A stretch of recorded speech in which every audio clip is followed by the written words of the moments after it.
Hi, I'm Kim, I'm Terry. and we are two big women on a couch. We are edgy, witty, and non apologetic for the things we think, do, and say. Terry, I want to have this conversation with you animal about animals, whether it's animal advocacy or animal rights, because we've been having a great conversation, and I wanted to record this and just talk about animal rights. I think that's great, especially in lieu of that article you were talking about, where I guess one of the rats in a cage, then his brother and saved him or left food behind for him. Yeah, and that really spoke to me because it said that you know animals, even if they're a rat, and most of us don't like rats, um, really do process things, right? I mean, to be able to open up a cage and again let the fellow rat out and leave some chocolate behind so that animal could be fed too, it really spoke to me, and I realized that. I mean, look, I've worked for the Humane Society. I've got pets. I've done all kind of stuff, and there are times when um, I think about like the food that I eat, and sometimes I want to be a vegetarian, but I can't. I struggle with that. At one time I was, but it's really hard. I mean, I was raised on meat and raised on just eating meat and so forth. But we talk about how people don't really think about sometimes how animals are farmed and raised and for our consumption and some of the horrible things that they go through, to Yeah. get on our plate. Yeah, no, I absolutely agree with that. I also don't think people think about, or maybe do we even understand in full, what animals are capable of in terms of caring, like you said, in terms of like these rats caring for things. I mean, I think all of us have heard remarkable stories about what animals have done for fellow human beings and what animals have done for other animals. And I think it should make us all perhaps pause and really consider that and what you want to do with that information. Again, I think once you know something, is then you have to really think about what you want to do with that information.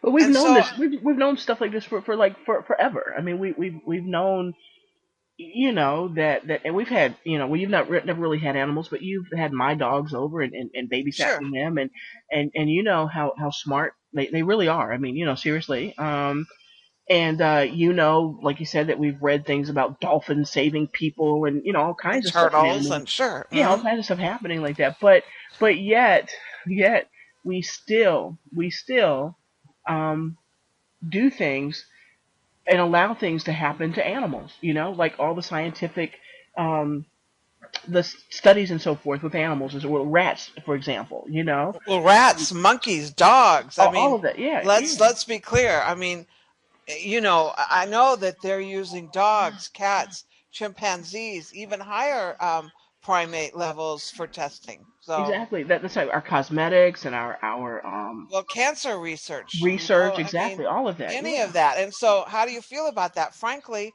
I'm not opposed to that. Hmm. I'm Tell not me, opposed to that.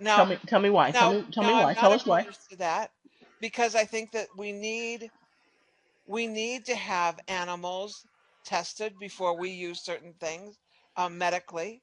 I'm also not opposed to that because I eat meat. I understand how that some of that meat has been farmed. I frankly, personally, try to eat meat that has only been grain fed, farm fed, that supposedly is organic in terms of being raised on just feed and not put in a cage or not just put in a barn and hormone free meat. That's what I look for. Okay, but you still eat meat, I do. um, Yes, I do. and you say that you're very much in support of the research and all. I struggle with it. I mean, I do. I mean, I'm a cancer survivor and a survivor of all kind of things and so forth. And I do agree that we've got to figure out how to, create the pharmaceuticals and all the other things that try to keep people alive and healthy and well. But I struggle with it. I remember a vet who had a dog that was an experimental dog, and she was able to rescue that dog, and that little fellow, he was just kind of a, I don't know how to explain what that dog went through and what that dog became and so forth. It's very heartbreaking, as a matter of fact. But but it is. It's like, what's the difference between, and we were talking about this as well, advocating for animals and then believing that animals have rights, right? Well, my dogs have rights. They got the right to get on my bed every now and again. Little five pound poodles, right? They think they have rights. They they have the right for me to take good care of them. I mean, I need to be able to take them to the vet and make sure that they have their their shots and all that kind of stuff that's required and so forth. But other people don't do those kind of things. I mean, other people have Right, animals but who they do, but other people are, and there are laws like against having animals, like so many animals and like hoarders do, where they have all these animals that are just kept in cage, or there are laws against animal cruelty. there are. Oh yeah, absolutely, So absolutely. I I mean, would say that those are rights. But what's the difference between animal cruelty done by a human being and animal cruelty being done in the lab? Because you've said that you think that some of that is cruel. So I think well, it's like I think first of all, I'm opposed to animal cruelty. Period. I was just talking with somebody actually just the other day uh-huh. about his pet, the animal that he owns right now, and he's had for about 11 years, I believe. And he found that dog. It was a neighbor's dog, and it's part pit bull, I think. And anyway, the neighbors were tying the dog to a tree. They weren't feeding the dog for days, and they put feed Mhm. out of range, and put another dog there, so the dog would have to fight and so on and so Oh, forth. that's awful. Horrible, horrible, horrible. And this individual went over and took the dog, literally. It took him 2 years to rehabilitate that animal. And that would have been a rescue thing on a, like, from a humane society type perspective or whatever. But Hmm. this man went and took that dog, and the dog has lived very well once they got past being so aggressive and so mean and so forth. So Hmm. I don't believe in animals being abused in any kind of way. I'm a total advocate for animals and so forth. They can't advocate for themselves. They can't speak up for themselves. But They yet, can't defend don't you themselves. think that the animals are being used that are being raised like the chickens are, where they're in cages Look. their I don't entire look. I know life? where you're going with this. I don't eat veal for that very reason. I don't eat veal as an example for that very reason. Um, But but oftentimes, cattle and oftentimes, everything, it's oftentimes, done the same way. oftentimes I'll see. Well, yeah, I'm a meat eater. I am, and it's just like you. You have to kind of be mindful of what it is that you're choosing to eat. For example, I went. My really good friend had a 60th birthday a couple years ago, and we went to northern Minnesota on a fishing trip. I don't even like fishing. I hate fishing. I don't like it at all. But it was my friend's 60th birthday, so I had to go do this thing. And while she's out there fishing away, I had to be in the boat while she's catching her fish. I can't stand fishing. I don't like to, farm for my own stuff. If I had to actually kill my own meat, I'd starve. I'd be picking berries for real. So, there's some, I guess what I'm saying is there's some things that you can do because you've always done. I was raised eating meat. You were as well, I believe, right? You Hmm. still eat meat. Hmm. I still eat Sure, meat. sure. And so, but, and like you said, you want to be mindful of what you eat, what type of meat you eat. That's in the lake is different than a farm fed fish that is only bred and raised for human consumption.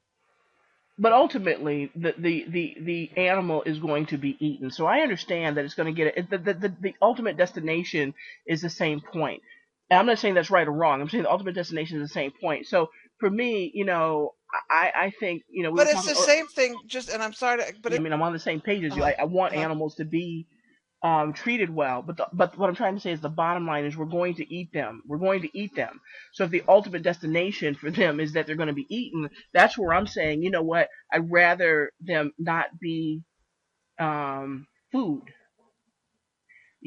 but they are, So I understand that we'd rather have, wild caught salmon versus farm raised salmon or whatever. I agree with that. It tastes better. It is healthier, and so forth and so on. Hmm. And But so yeah, I but agree. I'd rather not be eating salmon. Period. So when I go out and try to wild catch my salmon, for example, I have a hard time cutting its head off and taking its cutting it into little bite-sized pieces. Hmm. When I go fishing in the freezer at the local grocery shop, I don't know how that meat got there. I don't. But I try to read the label or whatever. But I just eat the meat. You know. Hmm. Hmm. Well, So I I'm, guess I'm totally I'm those are to, the decisions that we have to make. But I yeah. do think it's a very interesting discussion, and I think it's really interesting in where people kind of how people think about that. I do because, for example, when I think about, and maybe it's these levels of animals as well. I'm like, I'm not eating chimpanzee meat or whatever. I'm not eating dog. Some people do in different countries, I suppose. I Right. They heard. do. So, Absolutely. yeah, Absolutely. I'm totally opposed. Totally, I feel it's abhorrent. For example, puppy mills.